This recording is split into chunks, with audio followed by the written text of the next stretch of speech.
You want to know the strangest thing I ever saw at the threshold? It wasn't a battle. It wasn't a ship breaking apart in orbit, though I saw plenty of those later. It wasn't even the war. It was a girl, a small human girl, standing at a gate on a cold morning, holding a single duffel bag against her chest like it was the only thing she owned in the whole galaxy. And it was the way a full-grown Voral cadet, a boy 3 times her size, with plating on his shoulders and a voice that could rattle a window, stepped in front of her and said, "You don't belong here." I was 17 orbits old that morning, standing about 10 paces back in the crowd, freezing, minding my own business. I'm going to tell you exactly what happened, every part of it, because I still think about it, and I'm old now, and some stories you carry until you can hand them to somebody else. So here, take it. Let me set the scene for you first. You need to understand where we were.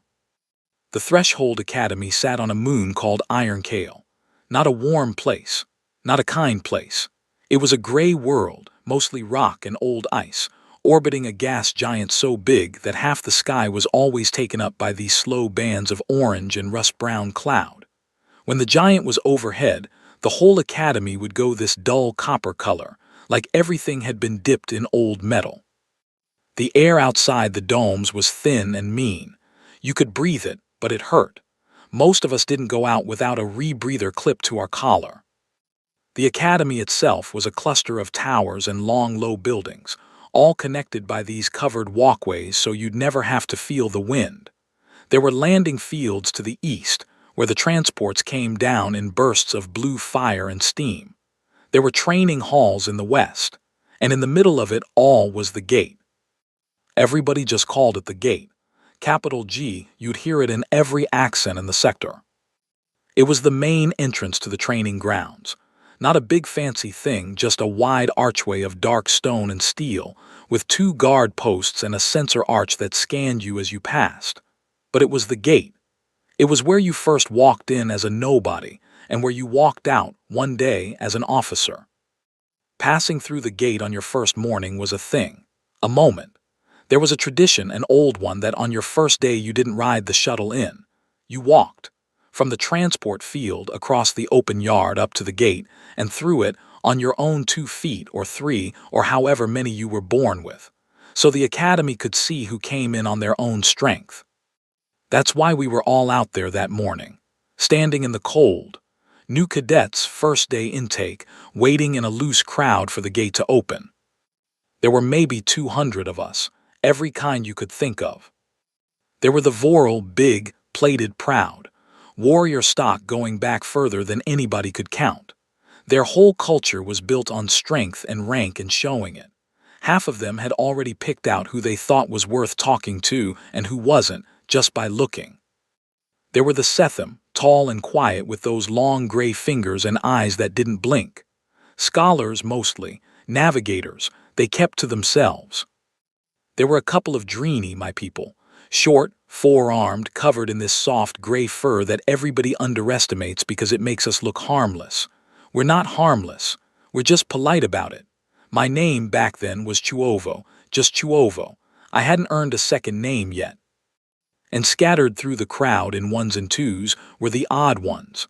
A Kel 3 hovering on its lift plates, a Marrowcast something, all wrapped up in cloth, a pair of insectoid chelt clicking softly to each other. And one human. Just one. I want to be honest with you about something, because if I'm not, the rest of this story won't land right. Back then, humans were a joke. I don't mean people hated them. Hate would have meant they mattered enough to hate. It was worse than that. It was that nobody took them seriously at all. Earth had joined the wider galaxy only about 40 orbits before. 40. That's nothing. That's less than 1 lifetime for most species.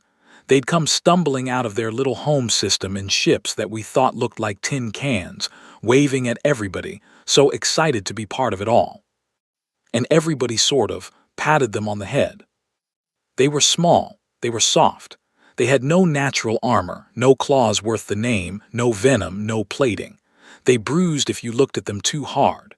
Their homeworld was this violent little rock with weather that would kill half the galaxy, and everybody said, well, that explains why they're so twitchy. The stories they told about themselves didn't help. Humans loved to talk about how tough they were, how they'd survived ice ages and plagues and wars, and everybody just smiled and nodded the way you smile at a small child telling you they fought a monster under the bed. Cute, that was the word. Humans were cute.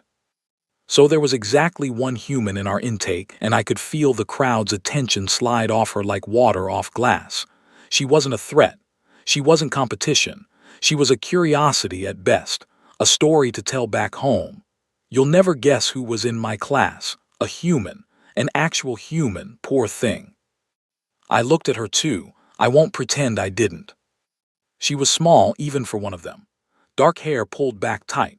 A plain face, tired around the eyes like she hadn't slept on the transport. She wore a thin gray jacket that wasn't near warm enough for that wind, and she had it zipped up to her chin, and she was shivering, but she wasn't complaining. She wasn't talking to anybody. She just stood there, a little apart, holding that duffel bag against her chest, watching the gate. Watching it like it meant something to her. I remember thinking, she came a long way for this. I didn't know how far. I found out later. Humans had to work 3 times as hard as anybody to even get an application looked at back then. The entrance boards would toss human files in the reject pile without opening them half the time. For a human to be standing at the threshold gate on intake morning, she'd have had to be, I don't even know the word, extraordinary, and invisible at the same time. Her name was Rel, Ada Rel. I didn't know that yet either. That morning she was just the human girl. That's all anybody saw. The wind picked up. You could hear it before you felt it, this low moan coming across the yard, kicking up little snakes of gray dust off the stone. The gas giant slid a little further overhead and the light went that copper color I told you about. And for a moment the whole crowd of us stood there in that strange orange dusk, all these different shapes and sizes, breathing thin, cold air, waiting. That's when I noticed the trouble starting. There was a knot of Voro cadets near the front, 6 or 7 of them, all clustered around one in particular. And you could tell right away which one was the center of it because he was the biggest and the loudest, and the others kept looking at him to see when to laugh. His name, I learned it soon enough, was Corvith. Corvith was the kind of person you meet at the start of every hard thing in life. Big, handsome, by his own people's standards, all clean plating and sharp jaw. Born to a family that had put officers into the fleet for 11 generations. He walked into that intake yard already certain he was going to be at the top of the class, because where he came from, being at the top was just what his family did. And Corvith was bored. That's the dangerous thing about somebody like that. He was strong and confident and completely, utterly bored, and boredom in a person like that looks for something to poke. He'd already poked one of the Chelt, made some comment about the clicking, done an impression of it that got his little circle laughing. The Chelt had gone quiet and still and pretended not to hear. Then Corvith's eyes moved across the crowd. And they landed on Rel. I saw it happen. I saw the moment he found her. I saw the slow grin come up on his face and I thought, oh no, not because I cared about her particularly. I didn't know her, but you know that feeling when you can see a thing coming and there's nothing you can do to stop it. That. He said something to his friends. I couldn't hear it, but they all turned to look at her, and one of them laughed, a big ugly bark of a laugh, and Corvith started walking. Not fast. He didn't need to hurry. He strolled. He strolled across the front of the crowd toward the small human girl standing alone in the cold, and everybody sort of parted to let him through, the way a crowd always does for somebody who's decided they own the space. Rel saw him coming. Of course she did. She wasn't stupid. I watched her see him, and I watched her make a decision, this tiny decision. You'd have missed it if you weren't looking, to not react, to keep her eyes forward, to keep breathing slow. She'd done this before. You could tell. This was not the first Corvith she'd met. He stopped in front of her. He was enormous next to her. His shadow fell right over her, blotting out the copper light. He had to look almost straight down to see her face, and she had to tilt her head back to see his, and for a second neither of them said anything. Then he spoke, loud enough for everybody to hear. That was the point of it. It was a performance. "They let anything line up now," he said. A few laughs from his circle. Rel didn't answer. "Hey," he leaned down a little. "I'm talking to you, little thing. Do you understand me? Do they teach you words on your mud ball?" "I understand you," Rel said. Her voice surprised me. It was steady, quiet but steady, no shake in it. She said it plainly, like she was reporting the weather. That threw him for half a second. He'd wanted her to squeak, to flinch. When she didn't, his grin got a little tighter, a little meaner. "Then understand this," he said. "This is the threshold. This is where warriors come, not pets, not soft little things that break when you squeeze them." He straightened up and turned to his crowd, playing to them now. Somebody made a mistake with the intake list, a funny mistake. Then back to her, and he stepped sideways deliberately so that his big body was directly between her and the gate, blocking it. "So do the smart thing, go back to the transport, go home, before you embarrass yourself." The yard had gone quiet around them. Everybody was watching now. Even the Sethim had turned their unblinking eyes over. And Rel's small, tired, freezing Rel looked up at this mountain of a boy standing in her way, and she didn't step back. She didn't step forward either. She just held her ground, that duffel bag still hugged to her chest, her chin up. "I'm in the intake," she said. "My name's on the list. I'm going through the gate." Corvith laughed, a real laugh this time, delighted like she'd given him a gift. "You hear that?" he called to the crowd. "It thinks it's going through the gate." He spread his arms. "Little thing, I could pick you up with one hand and throw you back to the transport field. You want to go through the gate, you want to be a warrior." He tapped his own chest plating hard so it rang. "Then move me. Go on, push me out of the way. Show us all how strong humans are." It was cruel. It was designed to be. Because there was no way she could move him. He knew it. Everybody knew it. He wanted her to try and fail and be humiliated in front of 200 people on her first morning, or to cry, or to back down. Those were her three choices: fail, cry, or run. That's what he thought. "Now I need to stop and tell you something, so you understand what happened next." I found out later, much later, when I knew Rel well enough to ask what she was thinking in that moment. She wasn't scared of him, not really. She told me once that pain wasn't the thing that scared her. She'd been through worse than a shoving match with a rich boy. What scared her was this exact moment, right here, the one where they decided whether you were allowed to matter. She'd faced it her whole life. The board that wouldn't read her file, the recruiter who laughed, the gate and the big proud person standing in front of it, saying you don't belong here. And she'd figured out something about that moment, something it took her years to learn. You cannot win it by being loud. You cannot win it by pushing back with strength you don't have, because that's the game they've set up and it's rigged. You win it by refusing to leave. That's all. That's the whole secret. You just don't go.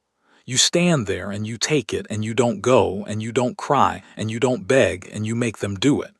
You make them physically pick you up and throw you out with their own hands in front of everybody so that whatever happens next, everybody saw who did it.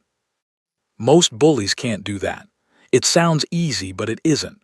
Shoving a small person who is standing quietly, doing nothing, looking you in the eye, a lot of them can't actually do it. The performance falls apart. The crowd that was laughing goes quiet, and they blink first. That was the game Rel was playing. That's what she was doing, standing there. She was betting her whole first day, maybe her whole career, on the idea that Corvith couldn't actually go through with it. I didn't know any of that at the time. At the time, I just saw a small girl not moving, and a big boy getting angrier that she wasn't moving, and I felt sick. "Move," Corvith said. The laughter was gone from his voice now. Rel didn't move. I said move. He stepped in closer, and now his chest was almost touching her face, and he was using his whole body, all that mass, to loom over her. "This is your last chance, little thing. Turn around and walk to the transport, and I'll let you keep whatever pride you've got, or I put you there myself." Rel looked up at him, way up, And she said very quietly, but the yard was so silent by then that everybody heard it. "You can move me, you're bigger than me, you'll win." A pause. "But you'll have to do it, I'm not going to help you." And she planted her feet. I heard somebody in the crowd suck in a breath. It might have been me. Corvith's face did something complicated. For just a second that flicker of doubt crossed it, the thing Rel was betting on. The little voice that says everyone is watching me shove a girl who is doing nothing. I saw it. I really did. He almost blinked. But he had too much pride, and too big an audience, and too little practice at backing down. So instead of blinking, he did the thing he shouldn't have. He grabbed her. He got one huge plated hand around the strap of her duffel bag and the front of her thin jacket both at once, and he lifted. Just lifted her clean off the ground, feet dangling like she weighed nothing, because to him she did. The crowd made a noise, a low, ugly sound. Some of his circle laughed, but it was thinner now, uncertain. And Rel, she didn't scream, she didn't kick, she didn't grab at his arm. She went still, completely still. She let herself hang there off his fist, feet in the air, and she looked him dead in the eyes, and she said, in that same flat, steady voice, "There it is, now everybody's seen you. I will remember the look on his face until the day I die." Because that was the exact moment Corvith realized he'd lost. Not because she'd beaten him. She hadn't laid a finger on him. But because he was standing in the middle of 200 people, holding a small girl off the ground by her collar, and she'd done nothing, nothing at all, except refuse to run. And now the whole thing looked exactly like what it was. A big rich boy hurting somebody small on the first day. The crowd wasn't laughing anymore. Even the Vorel weren't laughing. His own people were looking away. And in that frozen half-second, before Corvith could figure out how to put her down in a way that didn't make him look worse, a voice cut across the whole yard like a blade. "Cadet." One word, that's all, but the way it landed, everybody went stiff. I turned, everybody turned. He was coming across the yard from the direction of the gate. He must have been standing in one of the guard posts the whole time, watching. An instructor. You could tell by the way he moved and the way the crowd peeled back from him without being told. He was Setham, one of the tall gray ones, but old and hard in a way I'd never seen a Setham be. Most of them were soft-spoken scholars. This one wasn't. This one had a long scar down the side of his throat and a way of walking that made you get out of the way before you decided to. His uniform was plain, but every cadet there could read the marks on the collar, and the marks said, "This is somebody who has seen the actual war, and you have not." His name was Instructor Vess. He walked straight up to the two of them. Corvith still had Rel held off the ground, but you could see him wanting very badly to put her down now. "Put the cadet down," Vess said. His voice was quiet again. Somehow that was worse. Corvith set her on her feet, carefully, even, like he suddenly cared about doing it gently. Rel landed, steadied herself, straightened her jacket, didn't step back, didn't run to hide behind the instructor either, just stood where she'd been standing the whole time. Vess looked at Corvith for a long, long moment. "What is your name, cadet?" he said. It wasn't a question. "Corvith, sir, of House Draghill." "I didn't ask your house." Vess's gray eyes were completely flat. "I asked your name, you gave it. Good, now I know it." He let that sit there a second. "I'll remember it." I saw Corvith swallow.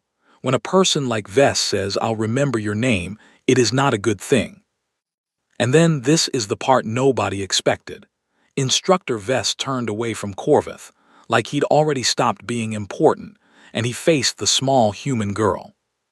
And he did something I had never once seen an instructor do to a raw first-day cadet.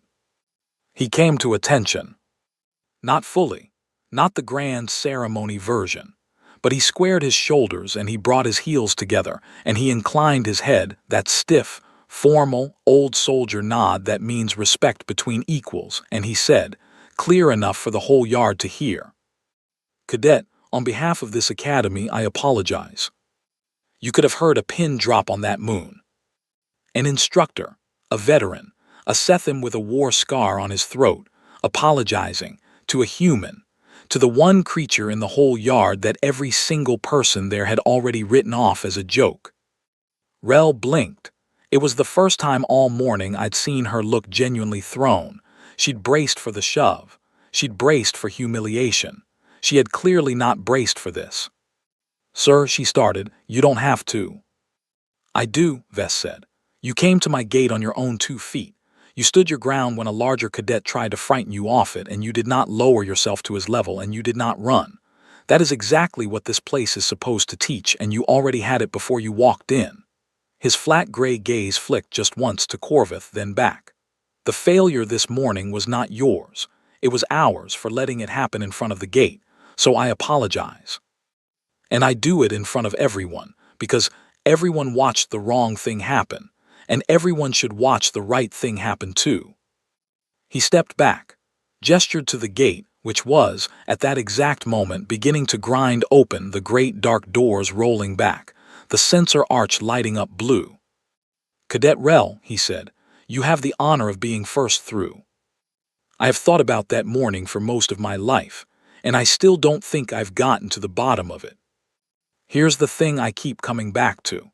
Vess didn't apologize to her because she was human, and he didn't apologize because he felt sorry for her either.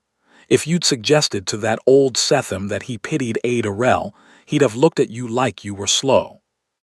He apologized because she'd earned it. Because in the space of about 90 seconds, standing in the cold with a duffel bag against her chest, she had shown him something he valued more than size or armor or 11 generations of officers. She'd shown him that she wouldn't break, that she couldn't be moved off a thing she'd decided to do, that you could pick her up off the ground and she'd hang there and tell you, calm as anything, "Now everybody's seen you." And Vess had been in the war. Vess knew, the way only somebody who's actually been there knows, that when everything goes wrong, when the ships are burning and the line is breaking and the strong proud ones are running, the person you want next to you is not the biggest one. It's the one who won't move. He saw that in her before any of the rest of us did. That was his gift, I think. That was why he was an instructor and the rest of us were just cadets. He could look at a shivering human girl that 200 people had already dismissed and see, plain as the scar on his own throat, exactly what she was going to become. I didn't have that gift. Not yet.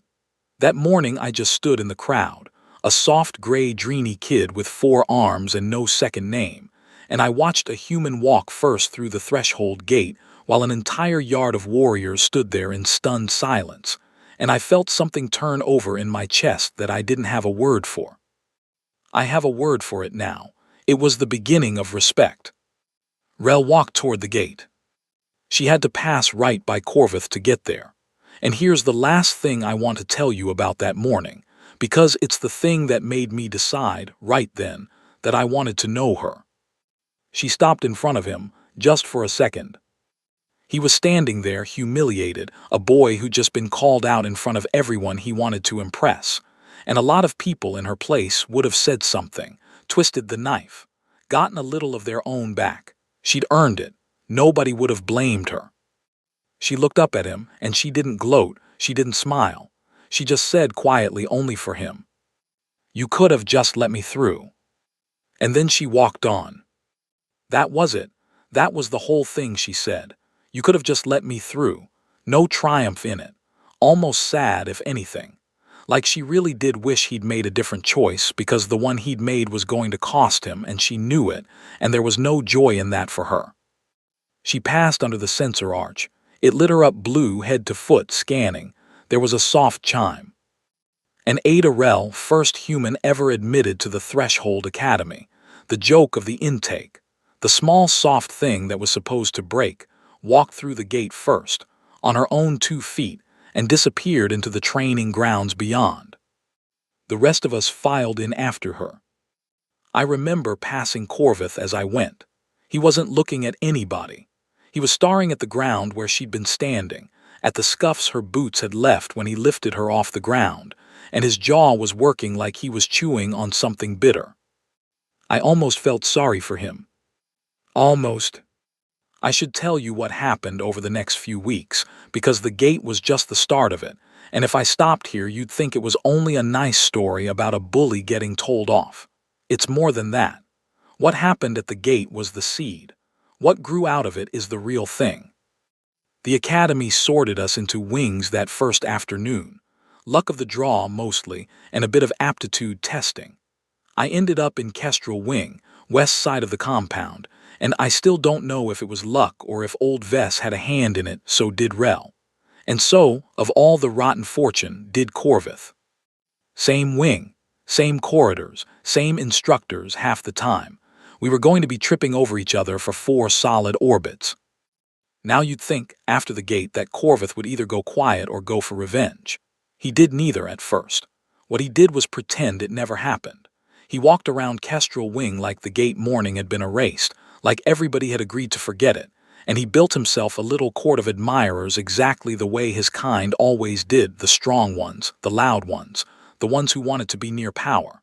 Within a week he was the center of the wing, top of every physical trial. First name off every instructor's tongue when they wanted an example done right. And he was good, I have to be fair to him.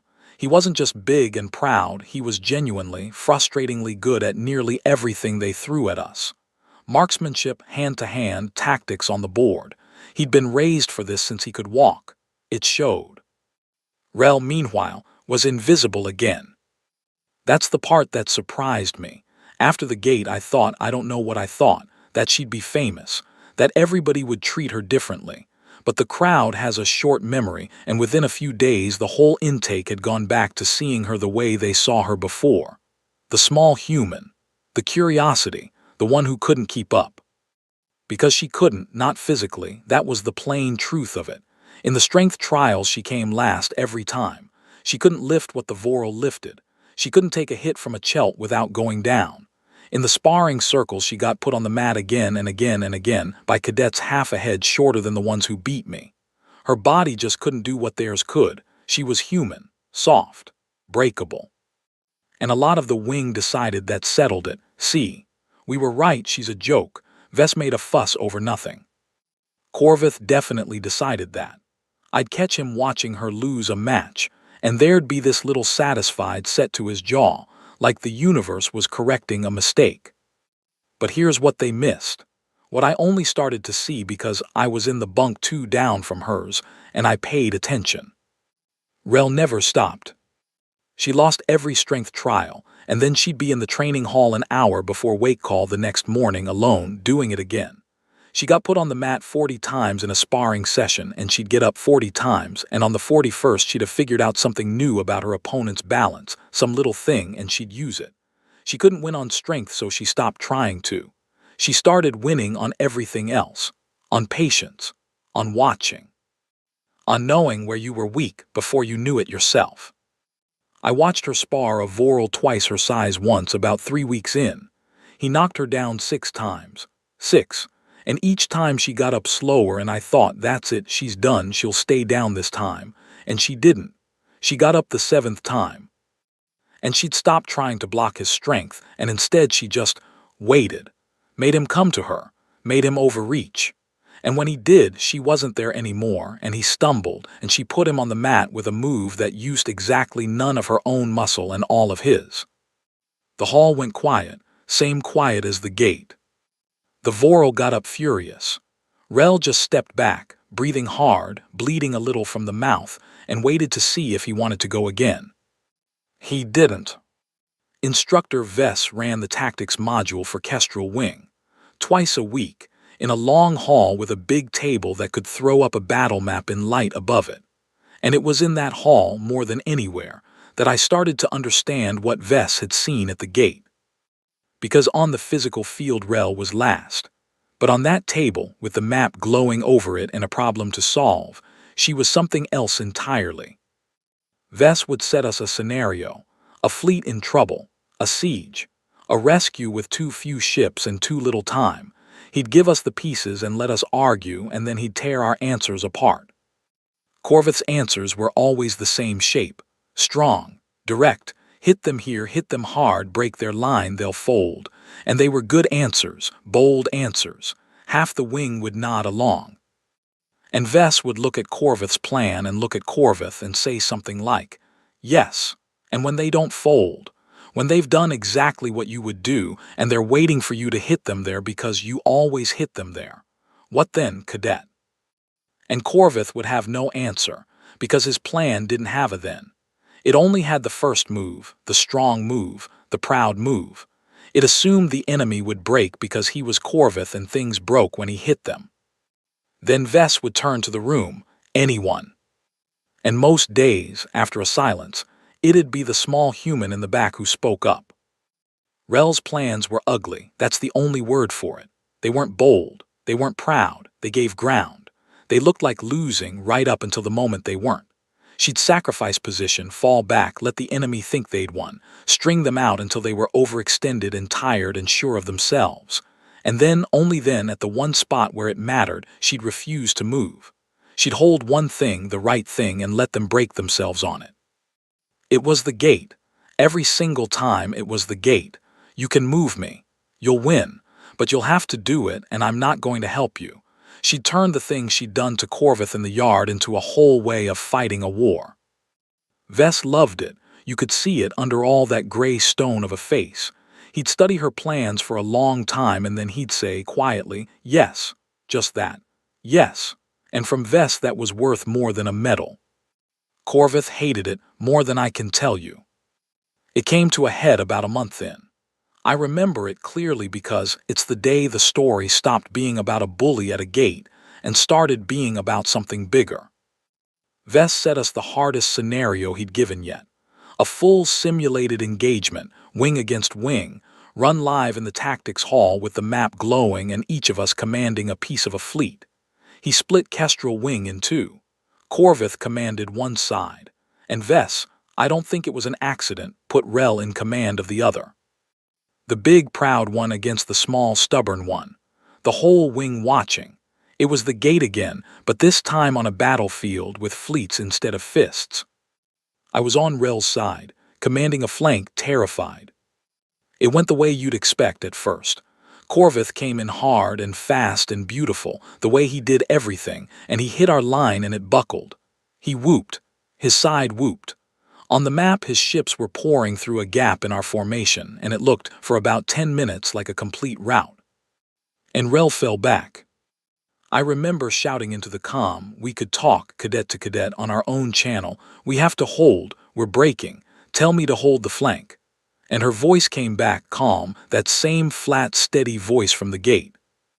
"No, let him have it, fall back, slow, make it cost him a little, then give it up." I thought she'd lost her nerve. I thought she was folding under the pressure of everybody watching, and I was so angry I nearly disobeyed. But there was something in her voice. The same thing that had been in it when she hung off Corvith's fist and said, "Now everybody's seen you." So I did what she said. We fell back. We gave up the flank. We gave up the center. On the map it looked like a slaughter, Corvith's ships everywhere, ours in tatters, retreating in every direction. His side was already celebrating. I heard it across the hall. Corvith was standing at his end of the table with his arms crossed, grinning, watching us fall apart, and I heard him say to his people, loud enough for us to hear, "I told you, all that clever talk, watch what strength does to it." And Rel let him say it. Let him have the whole thing. Let him chase our broken ships halfway across the map, further and further, spread thinner and thinner, drunk on how well it was going. Until his fleet was completely, hopelessly overextended, strung out across the entire board, chasing ghosts, with no reserve, no anchor, no line to fall back to, because he'd committed everything to the kill, the way proud people do when they think they've already won. And then Rel stopped running. She keyed the whole side channel, and she said one word. "Now." Everything we'd been holding back, every ship she'd made us hide, every reserve she'd refused to spend while Corvith thought he was winning, came out at once. Not spread out, not bold, concentrated on one single point. The one place his overextended fleet couldn't cover, the seam she'd been steering him toward the entire time, since the very first move, before he even knew there was a plan. We hit that one seam with absolutely everything. and his beautiful, strong, proud, victorious fleet came apart down the middle like a dropped plate. The whole thing collapsed in under a minute. It was almost too fast to watch. 1 second he was winning everywhere, overwhelmingly. The next his command ship was cut off. His line was in 3 useless pieces, and the map above the table was lighting up with our ships closing the trap from angles he'd left wide open when he threw everything into the chase.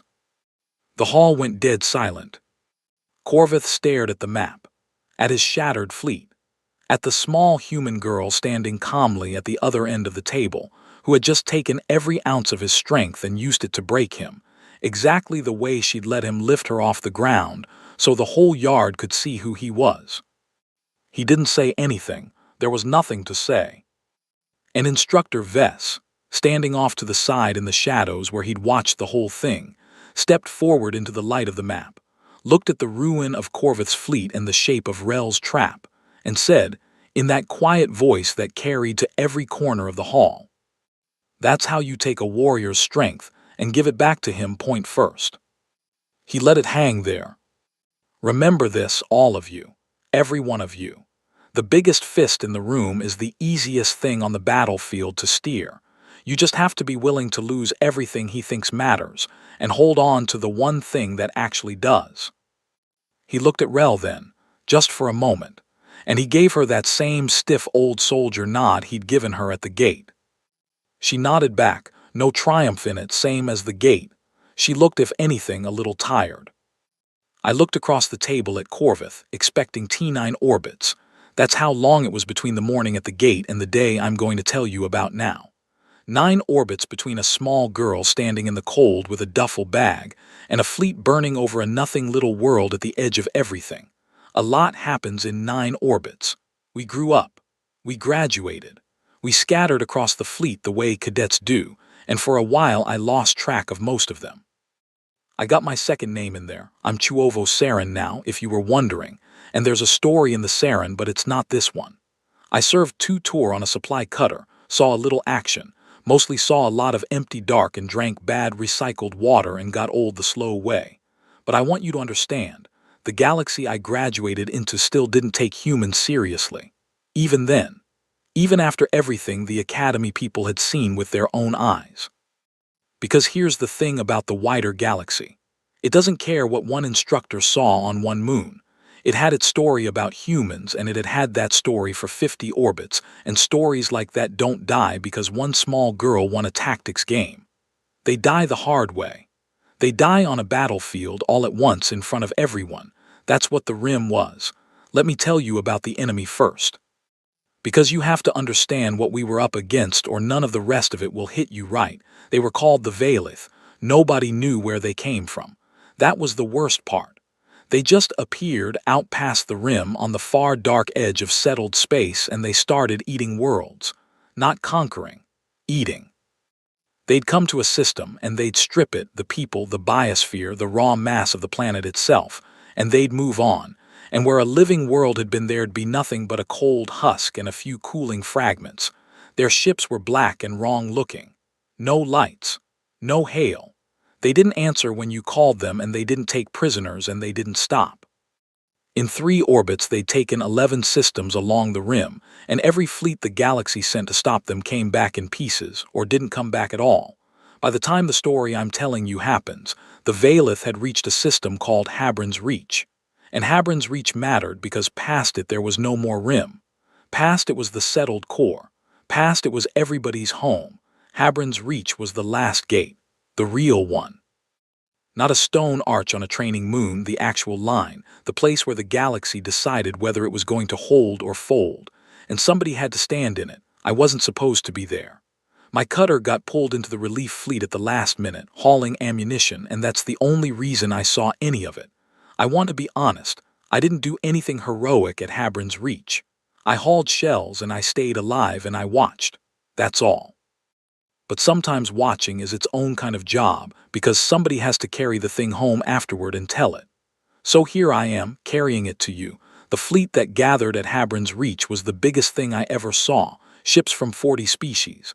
Voral dreadnoughts all plating and pride, hanging in the dark like gray mountains.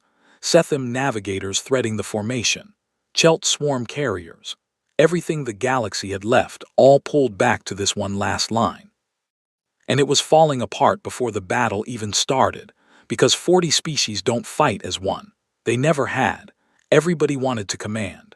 Everybody had a plan, and every plan was their people in the safe position and everybody else in the meat grinder. The Voral wanted to charge, of course they did. Charging is all they know. The Setham wanted to maneuver and preserve the fleet. The Chelt wanted to swarm. And nobody would give an order that anybody else would follow, because in 9 orbits of losing to the Valith, the one thing everybody had learned was that whoever was in command when the enemy hit tended to die first, and nobody wanted the seat. I remember sitting in my cutter, plugged into the fleet comm, listening to admirals from 6 species argue while the Valith closed in, and thinking, we're going to lose this before they even fire a shot. We're going to lose it to ourselves. And then a new voice came on the fleet channel, calm, flat, steady. A voice I hadn't heard in 9 orbits but knew instantly, the way you know a smell from your childhood. This is Commander Rel. I have fleet authority as of now. Everyone stopped talking. And the whole channel went quiet. I didn't know she'd risen so far. I'd lost track. But 9 orbits is a long time, and it turned out that while I'd been hauling water on a supply cutter, Ada Rel had been doing what Ada Rel did. She'd gone to the rim early. Volunteered for it when nobody else would. She'd fought the Valith more times than any commander alive, and this is the part that mattered. She'd survived more of those fights than anybody. Not one. You couldn't win against the Valith, not yet, nobody had. But she'd survived. She'd get her ships into an impossible spot, and she'd give ground, and somehow, when the smoke cleared, more of her people would still be breathing than anybody else's. They'd started calling her something out on the rim. The name had followed her back. They called her the Anchor, because Rel's fleets didn't break. Whatever else happened, however bad it got, however many worlds burned, the line where Rel stood held. It was the one fixed point in a galaxy that was coming apart. You could route the whole retreat through her, and she'd hold the door until the last ship was through, and then she'd hold it a little longer out of pure stubbornness. And then somehow she'd get out too. Pick the thing you won't give up. Then don't give it up. She'd been doing it for 9 orbits. She'd built a whole career, a whole reputation, a whole name out of the things she'd figured out standing in front of a bully at a gate. And now she had fleet authority over the last line in the galaxy, and every proud admiral of every proud species had just gone silent and let her take it. Not because they respected her, not most of them, but because they were terrified, and she was the only one in the room who didn't sound terrified, and drowning people grab whatever's floating. I sat in my little cutter, and I felt something turn over in my chest that I hadn't felt in 9 orbits. Same feeling as the gate. The beginning of something. I keyed my personal comm, a channel I had no right to use, a supply hauler bothering the fleet commander, and I said before I could stop myself, Commander, Kestrel Wing, Chuovo, I was there at the gate. A pause. The battle was about to start. She had 10,000 things more important than a Drini ammo hauler from her cadet days, but her voice came back, just for a second, warmer than the command voice. The window at night voice. Saren, good. Stay alive. I want somebody who remembers after. And then she was gone, back to the fleet channel, and the Valith came out of the dark. There's another person I have to tell you about now, because this story doesn't finish without him. You knew it was coming. Corvith was there. House Draghel, 11 generations of officers, of course Corvith was there. He'd done exactly what everyone expected. Graduated near the top. Straight into a Voral dreadnought, up the ranks fast, brave and strong and good at it. By Habron's Reach he commanded the Gastenner, one of the biggest warships in the fleet, a gray mountain of guns and armor, and he had a whole squadron under him. And here's the thing that had been eating him for 9 orbits, the thing I only learned later: he'd never beaten her. Not once in 9 orbits had Corvith of House Draghel outdone Ada Rel at anything that counted. Every time their careers brushed against each other, she came out ahead. Not louder, not stronger, just ahead. Where he'd win a battle and lose half his ships, she'd lose a battle and save all of hers. And somehow the second thing kept turning out to matter more. He'd spent 9 orbits being strong and proud and good, doing everything his house raised him to do, and being quietly, steadily, maddeningly outclassed by a human who still couldn't lift what he lifted. He hated her for it. He'd never gotten past the gate. In his head, I think, He was still standing in that yard with her hanging off his fist, hearing her say, "Now everybody's seen you." And every promotion she got past him was another person seeing it all over again. So when Rel took fleet authority at Habron's Reach, Corvith came on the channel. Everybody else had gone quiet. Not him. "Respect, Commander," he said, and you could hear exactly how much respect. "The Draghull Squadron will not sit behind a wall and wait to die. We are the heaviest guns in this fleet. We charge, we break their center, we end this. That is what warships are for." And there it was, 9 orbits later. The exact same fight from the tactics table. Hit them here, hit them hard, they'll fold. The bold move, the proud move. The move with no then. I braced for Rel to slap him down, to pull rank, to order him into line. She didn't. She said, "You're right that you're the heaviest guns I have, so I need them in exactly the right place. Hold your squadron on the left flank tight formation and do not commit until I call. When I call, you're going to be the most important ships in this battle, but not yet. A beat.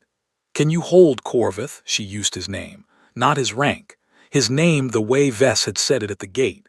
"I'll remember your name." There was a long silence on the channel. I think everybody in the fleet was holding their breath, 40 species listening to 2 Academy rivals decide, right there, whether the last line was going to hold together or come apart at the first shot.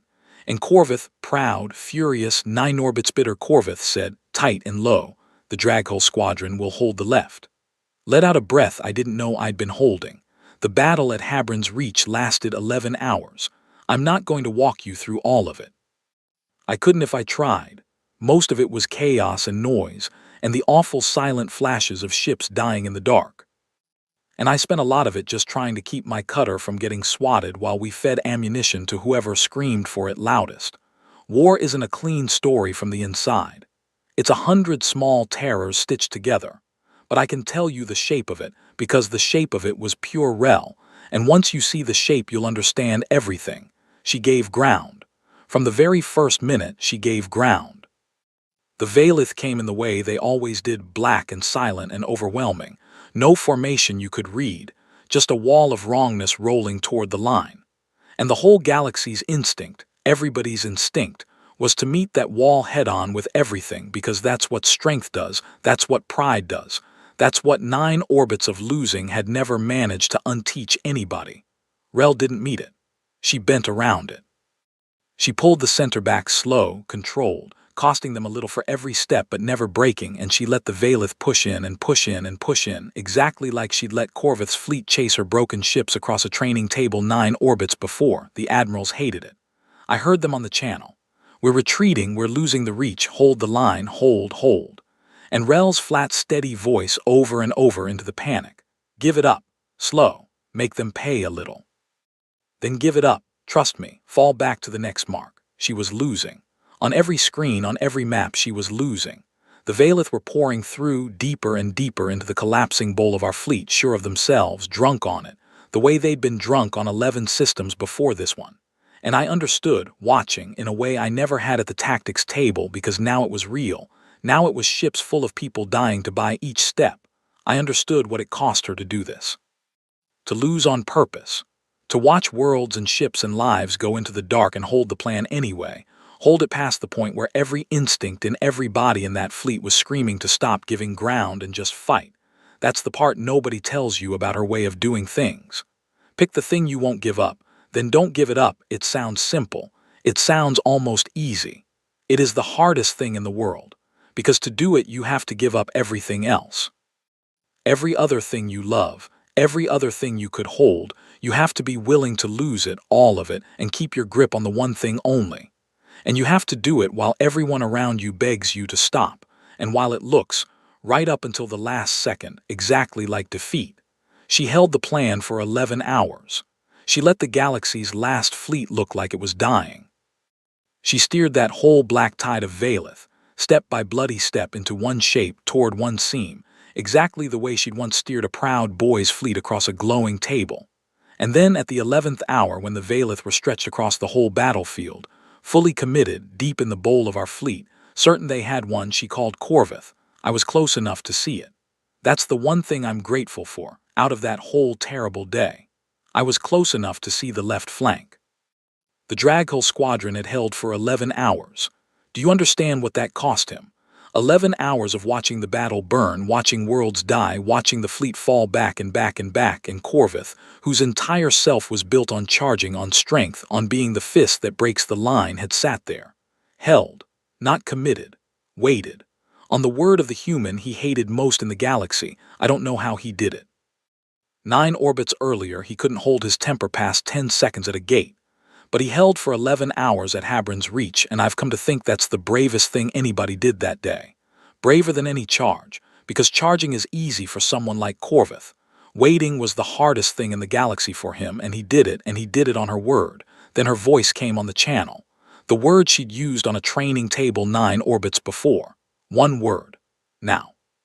Corvith, I will remember this until I die, the way I remember his face at the gate. Corvith of House Draghul took the heaviest guns in the galaxy, and every ounce of the strength his house had bred into him for 11 generations. All that pride, all that fury, all of it that Rel had held in reserve for 11 hours like a drawn breath. And he drove it into the one seam she'd been steering the Valith toward since the first minute of the battle, not spread out. Not bold. Concentrated. One point. The exact spot the overextended enemy couldn't cover. The seam they'd left wide open when they committed everything to the kill. The Draghul squadron hit that seam with absolutely everything. And the Valith, the thing that had eaten 11 worlds, the black silent wall that no fleet in the galaxy had ever broken, came apart down the middle like a dropped plate. It was the tactics table again. It was exactly the tactics table, 9 orbits later, with real ships and real fire and the whole galaxy on the line. She lost everywhere so she could win at the one place that mattered. She gave up the whole battlefield to hold one seam. And she used the biggest fist in the fleet, the proud, strong, furious fist that 9 orbits ago had lifted her off the ground. She used that point first, exactly the way Vess said, to break the thing that couldn't be broken. The Valith fleet collapsed in under an hour, cut in half, then quarters, then nothing. The first defeat anyone had ever handed them. The first time in 3 orbits the black tide stopped, at Hadron's Reach, on the last line, with a human commanding and a Voral bully driving the killing blow. There's a moment after a battle. If you've never been in one you won't know it, and I hope you never do. It's the silence right after. When the shooting stops and you realize you're alive, and it takes your mind a long minute to understand that the thing is over, that you don't have to die today after all. Nobody cheers, not at first. It's too big for cheering. Everybody just sits in it, breathing, stunned to still be breathing. That silence fell over the whole fleet at Hadron's Reach. 40 species, hanging in the dark over a saved world, not making a sound. And then on the open fleet channel, the one everybody could hear, a voice came through. Rough, Voral, exhausted, Corvith, he didn't have to say anything. The battle was won. He could have stayed quiet and let the victory speak. That would have been the easy thing, the proud thing. Instead he said, for the whole fleet to hear, for 40 species and every one of his own house to hear, Commander Rel, a pause. You could hear him gathering himself. You could hear how hard it was. 9 orbits ago I blocked you at a gate. I told you that you didn't belong. I lifted you off the ground in front of 200 people because I was strong and you were small, and I thought that was all there was to it. Another pause, longer. I have spent 9 orbits being wrong about that. Today I watched you save the galaxy by doing the one thing I could never do, by being willing to lose. And I put the last shot in only because you trusted me with it after everything. Channel was dead silent, the whole fleet listening. I was the fool at the gate, Corvith said. You were the warrior. You always were. I'm sorry it took me 9 orbits and the end of the world to see what an old instructor saw in 90 seconds.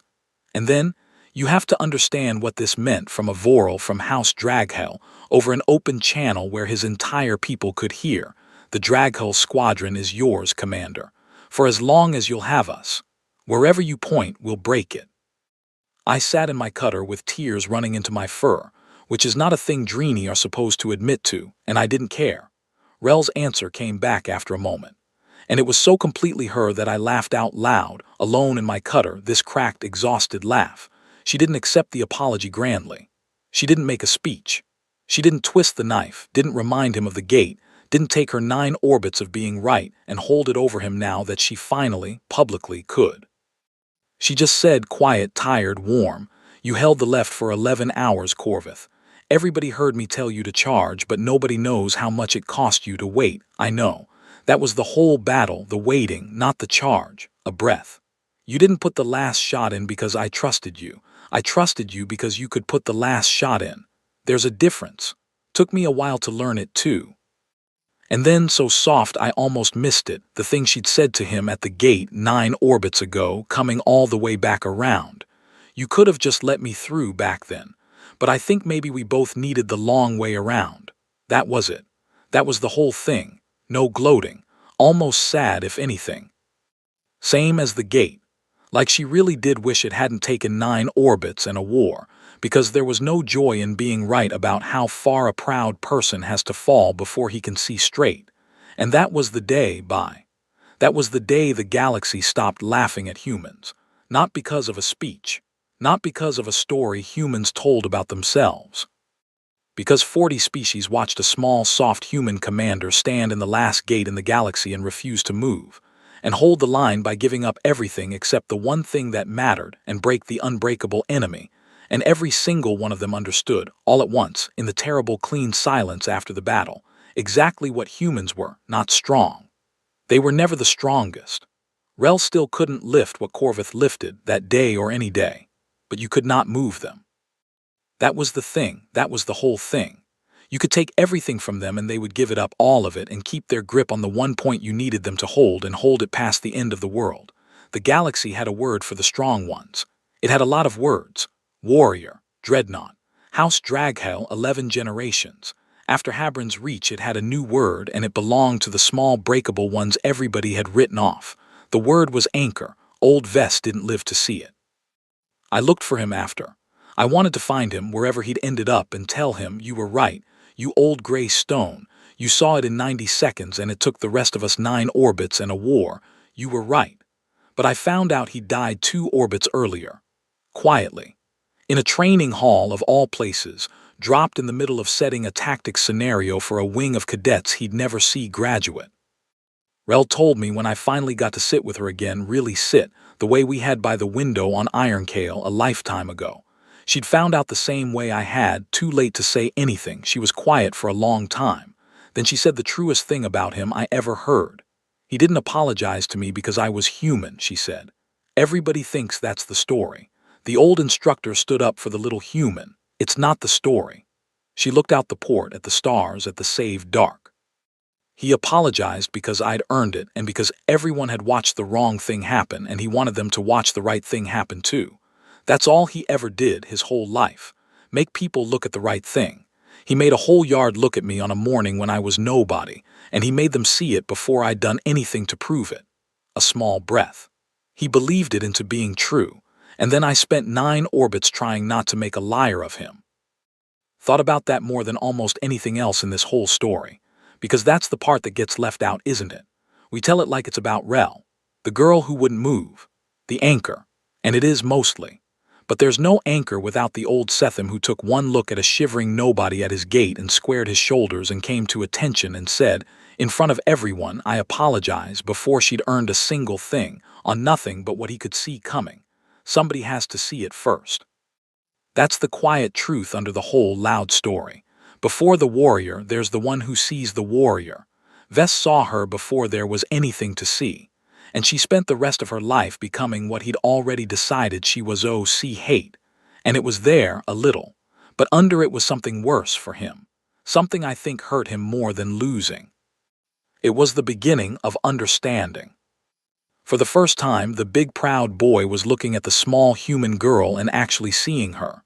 Not a joke, not a mistake in the intake, not a soft thing that should break. Something he didn't understand yet, and was afraid he was going to have to. That night I couldn't sleep. I lay in my bunk in Kestrel Wing, listening to the wind moan across Ironcale, and I kept replaying it. The gate. The fleet. Now everybody's seen you.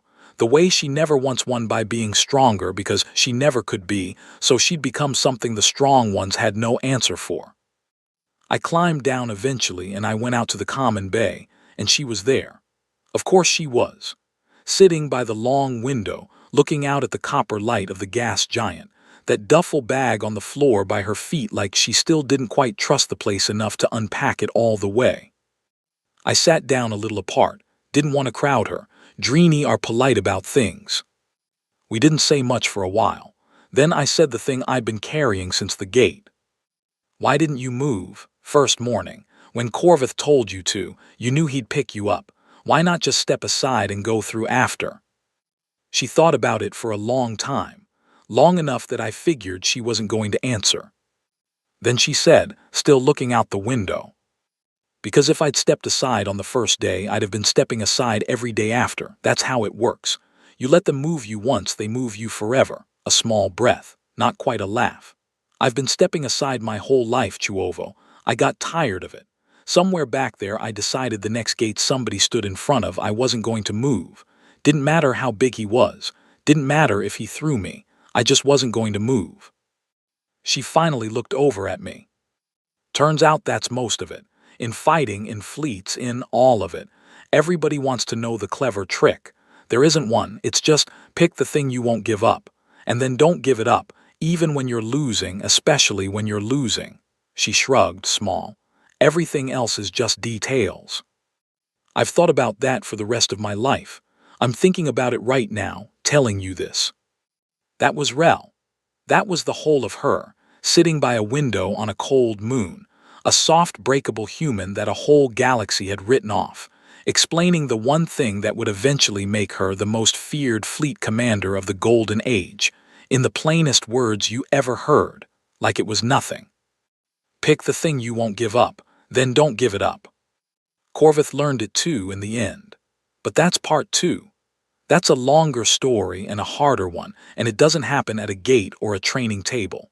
It happens years later, out past the rim, with real ships burning and real people dying, when the war finally came and the whole galaxy found out all at once, the hard way, exactly what humans were. But it started here. It started on a gray morning, at a gate, with a bully who blocked a small girl's path, and an old instructor who took one look at her and knew. And apologized. Seconds later,